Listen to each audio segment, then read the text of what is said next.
back to my YouTube channel. I have to weed out a couple of you guys because this lesson not for everybody. And I said I don't trust God's process. I don't trust Jesus' process. The reason I said that is because it takes work.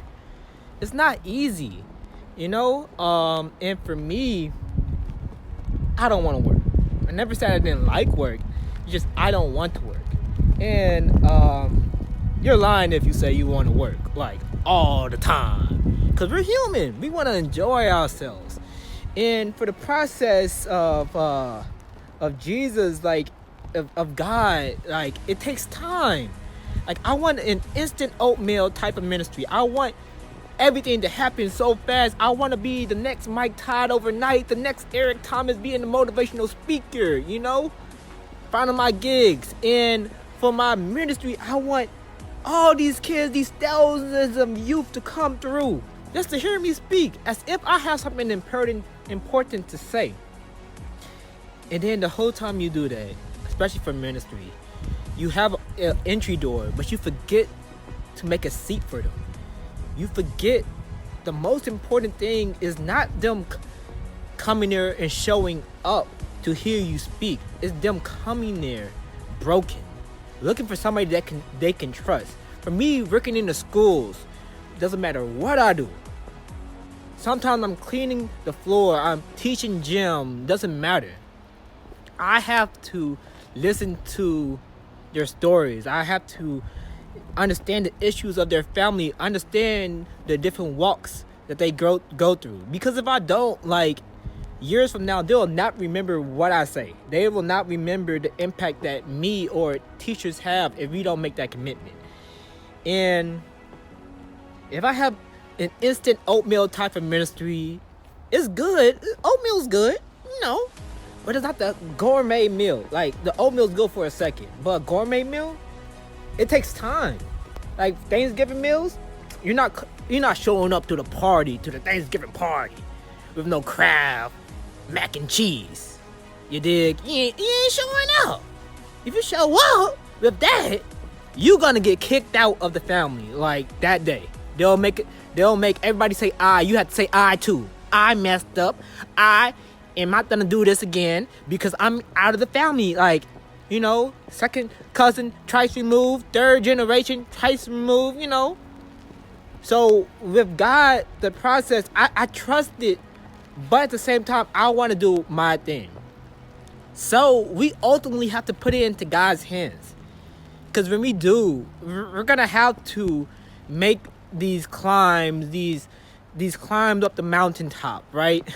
So to speak. But it's when we do, we're going to be so much more rewarded. Like the lady going to the well, seeing that Jesus is the well of life, the living water. It takes time to walk to this foreign place of where we might not be welcome, like where we are in our hometown, right? It takes time to prepare for an interview, to prepare for a test in school, for a doctorate, for a master's. But you have to go through it. When I did my master's, man, I was I'm gonna do the accelerated course. I didn't know what I was getting into. First day, I was I thought this said just 2 classes. No, 4 classes for the whole semester. It felt like a whole year, and that was the same thing all the way through. But it prepared me, and I needed that. If I did not have that, I would not be here right now talking to you guys about my ministries, my visions, So you have to trust God. Read earlier this week from the Message version, Colossians 2:6. Paul was talking about the people being prepared. And one of the parts in the verse, it says, school's out, quit studying and start living it. We have to get to a point where we have the information that we need to go to the next level. We can't just stay where we are, stagnant. And for me, I had to come to a point that's eventually I'm going to get married. I'm going to move out. I'm going to do all these things. And I had to realize that I won't learn everything at home. I learned so much, but it's I can't be cuddled up, like a baby and be like, oh, I need to know the next thing. I need to know the next thing. I had to learn that, and I'm still learning that I will make mistakes.